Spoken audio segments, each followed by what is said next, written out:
Well, I think like anything else, you look at the body of work over the last 4 years, and specifically, what's transpired in the last several weeks. I think you make decisions like these because you believe they're in the best interest of student athletes today and moving forward, and put us in a position where we can compete. Well, it was a short meeting. He's a very respectful um, man. It's harder when you've come to um, appreciate someone and like them.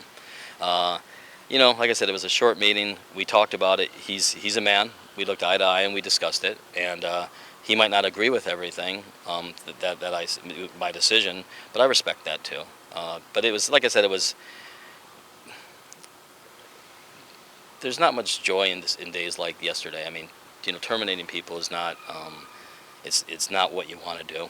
It's a hard question to answer, but it was an emotional day, and I know it wasn't easy for me, but I know it's a lot harder on the coaching staff, on coach.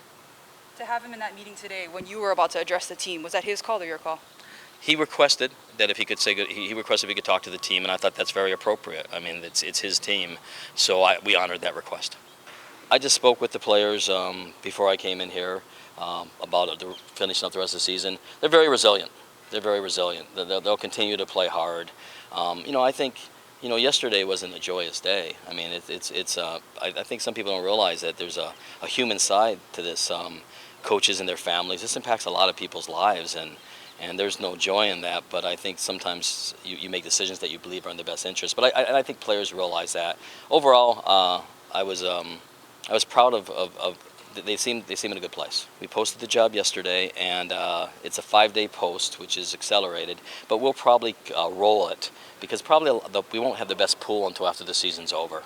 So a lot of people might not want to apply until it's over. So it's ongoing right now, but I wouldn't expect anything before the season ends for us to be able to start interviewing just because of that. But we want to be prepared just in case we do get enough applicants where we can go.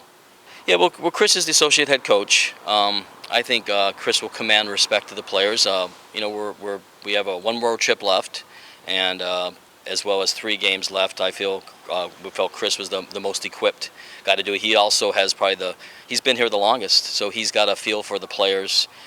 He's been here when a lot of them recruited, and I think that's important. Mr. Matlin, with 15,000 or so at the stadium on Saturday night, did that have also obviously weigh in on it with the fact that there's sort of a waning fan support? I think there's a lot of factors. I think that's a factor. I mean, you have to, this is a business. We have to look at what's happened to our season ticket base over the last several years, and you can make projections on that and what it will cost you if you continue to do things the same way. I think it's a factor. It's not the only factor. I think the right person for this has to have an affinity for Hawaii and an understanding of who we are. It does not mean they need to be from here, but I think they have to demonstrate that they have an appreciation for some of the our greatest blessings and our greatest challenges are sometimes the same thing. Our geography is a challenge, but it's who defines us too. I think a lot of energy. They're going to have to be willing to work harder than anyone else. We're not going to compete by not working harder. We got to work harder and smarter. I think those are some characteristics among some other ones.